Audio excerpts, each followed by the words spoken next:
Hello and welcome to the podcast where I wait for my second photographer in the parking lot, the getting ready location. I mentioned this at the end of Friday's podcast. Essentially what I'm doing today, which I do believe to be at least a piece of the future of wedding photography, is that I'm actually a video person first today. So I was hired to be a photographer and do a highlight reel, like regular hybrid coverage. But as the years went on, I think we booked this one in 2018 or 2019. No, I was at Cando in 2019. And so August 2019 is when I booked this wedding, and it's now a few years later. That began as a highlight, and it has slowly become that they just want great video coverage and a couple of photos. So they want some family photos, obviously, and they want a few photos of the two of them. But when it comes to getting ready coverage, they don't really care for those photos. They just want the video. They want it in moving pictures. So I don't know if this is a key indicator. What I kind of spoke to in the last podcast was the fact that everyone is now growing up with social media platforms so video focused that people are becoming very comfortable with video, and still images don't really have a place on social media platforms any longer.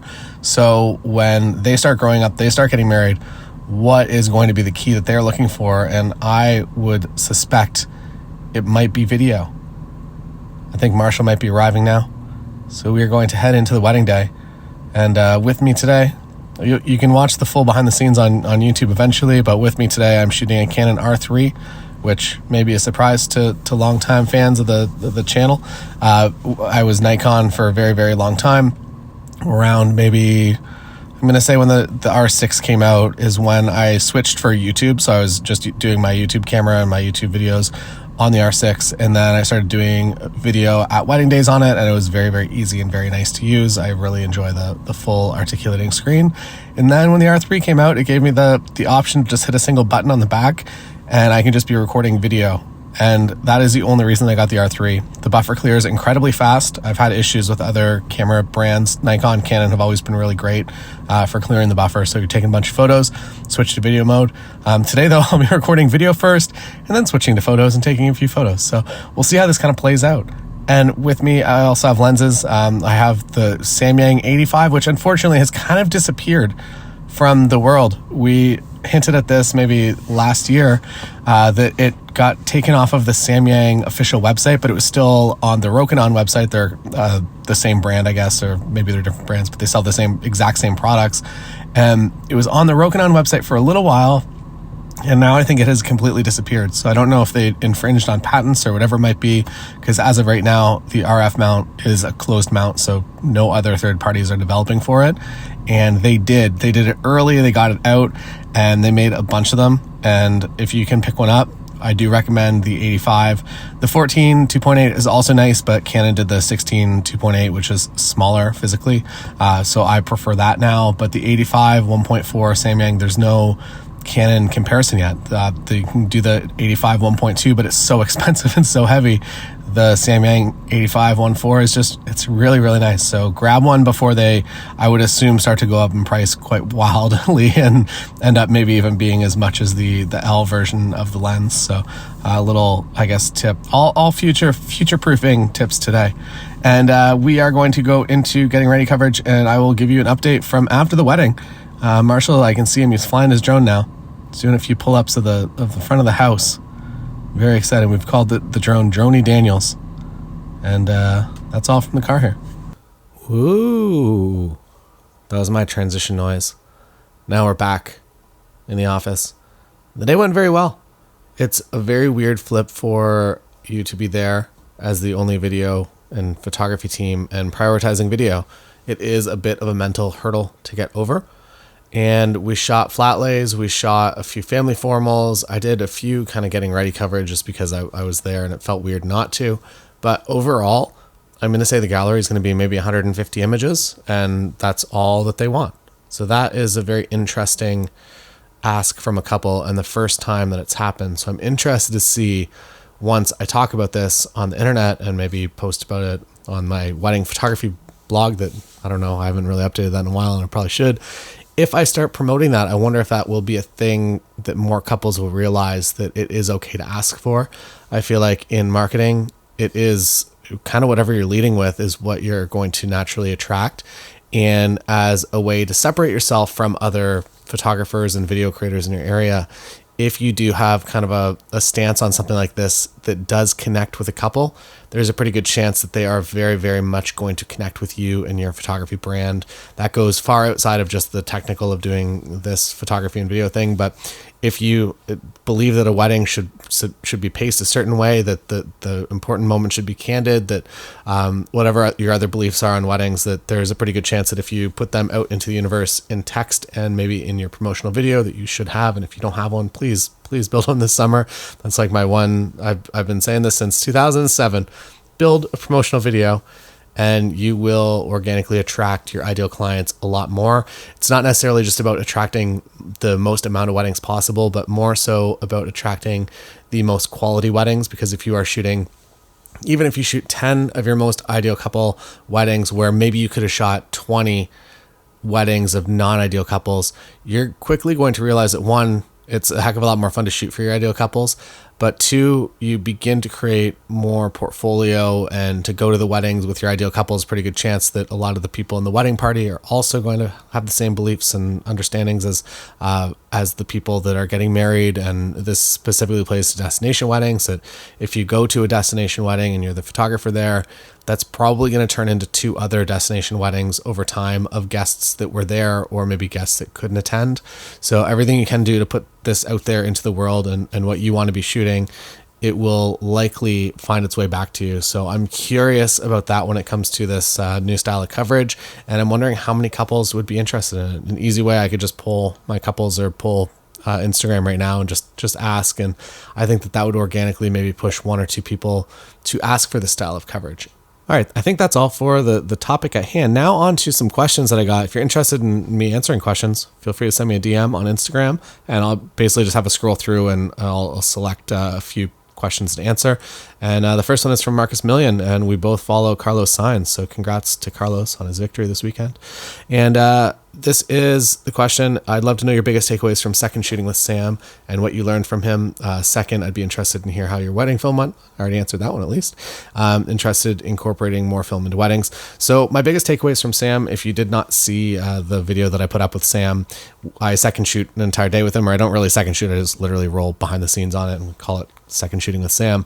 And Sam Hurd is an incredible photographer that is very, very artistic in his choices, and it comes very naturally and very organically to him. He doesn't have to force anything. It's just, he can see a scene and he knows the boring shot that he wants that's going to appease the family members, and then he knows a creative shot that he wants to quickly do. Sometimes a creative shot doesn't work out. In Sam's case, he's been doing it long enough now that most of the shots fortunately do work out.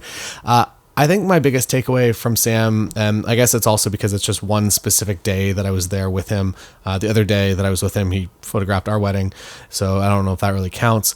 But I think his level of calmness going into the day, I think, again, talking about how like attracts like, that a lot of his couples, obviously very artistic, they want his images that he takes, but also very much connect with just his calm energy as well, which I think leads to probably more calm energy days than any other photographer that I know of. Obviously, there are still going to be exceptions. That every now and then, like, weddings are stressful and things get out of control. But for the most part, I would suspect that most of his couples are very much like him, and they very much just enjoy having a few photos. They don't necessarily need the entire wedding day to be a photo shoot, that they're there to actually enjoy their day.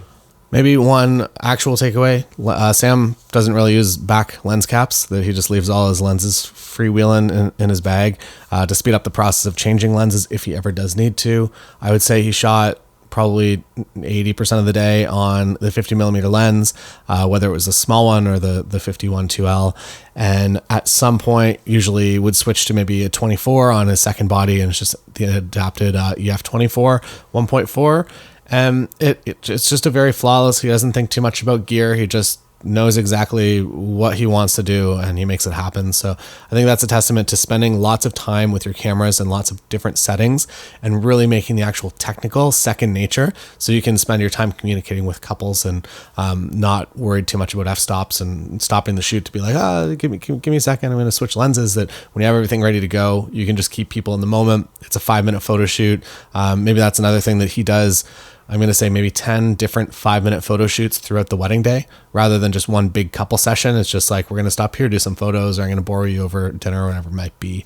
So yeah, that's kind of his style. And I would say that if you haven't watched that video, go check it out, because it is a very, very fun day.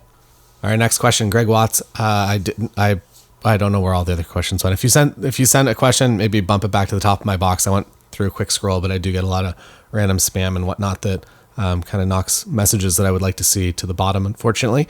And Greg asks or says, stoked to see a new podcast episode. Just wanting to let you know, really enjoyed listening. Thanks, Greg. I was wondering about how many images you normally end up delivering to a full wedding day. Keep up the great work. So as I mentioned, in this video, at least, or at least the photo video day that was video heavy, I'm definitely going to be delivering a heck of a lot less, maybe 150. And those 150 photos are probably all ones that they could just drag and drop them right into a wedding album and send the album to print, that it is a final curated gallery.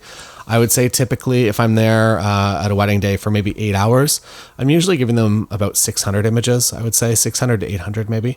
And my process for that is typically that I will get home. I will load everything I've probably shot. I'm going to say with mirrorless, we all shoot way too much now. So I'm going to say I shoot maybe about 4,000 photos in an 8-hour day now. And I run them through Aftershoot. And if you don't know what Aftershoot is, you can use Taylor 10 to get 10% off it.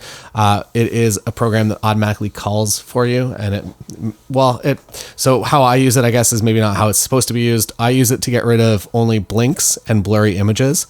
If you allow it to, it will also get rid of duplicate images, or it will group duplicates and give you what it believes to be the best one. What I do is this weird tiered process. Again, like, don't copy what I'm doing because it's a bit silly. And then I take those images out. So usually that brings me down maybe to, I'm going to say, get sort of 800 images from a wedding day. So that means family formals, I'm taking 50 photos, someone's blinking in them. And then I get rid of all of those and I send the gallery after that to a place called Photographer's Edit, which is who I use for post-production. Imagine they're an AI editing solution that are also becoming incredibly good at just editing your photos exactly as you would want. I would say it's like 98% of the way there to a final gallery. And it's just within 8 minutes or less. I don't even know what the time is. I think I just did a video for them and I think it took me 8 minutes to upload the gallery and to have edits back and to download them and open up Lightroom. And using a human being, Photographer's Edit, will take much longer. It'll take, in peak season, maybe up to about 2 weeks. In lesser season, maybe 4 or 5 days. And I send Photographer's Edit my gallery and I have them call from the images that have already been called out from Aftershoot. So they begin with like whatever the 2,800 images or whatever that might be. They edit from there and they edit all the ones that they select to be finals. And usually I have them select about 750 in that range. And I'll actually go through and I'll take out about 100 from the final gallery before I edit and deliver it. There's actually a behind the scenes day that has just gone up on the members website. If you're part of the members website, which you can be, and also in the month of July 14th, the deal kind of ends, but you can sign up. Hit up one of the latest YouTube videos. There's a link, but the link doesn't exist on the members website right now, but you can get in for $30 rather than $40. Or if you do the annual, it comes all the way down to $20. And if you have access to that on the weekly videos, so there's a section now, there's a product that has weekly videos, and the last one that should be up there is a behind the scenes wedding day, or the last one as of recording this, July 4th, is a behind the scenes wedding day. And at the end of it, I kind of go through most of the final gallery and I kind of show you what that looks like as well. So if that's interesting, maybe go check that out. And yeah, hit up one of those YouTube videos and get that link to the birthday deal. And yeah. That's all for today. Drop any questions in, send me DMs and I'm happy to get back to them. Again, sorry if I missed yours this week. I didn't really have a proper process. I'll start screenshotting them and I'll go back through my screenshots and I'll search that way. That's easier than me trying to just scroll through all the spam on Instagram. Thank you so much for listening, and I will see you again the next time I see you, which will be when that is. Goodbye.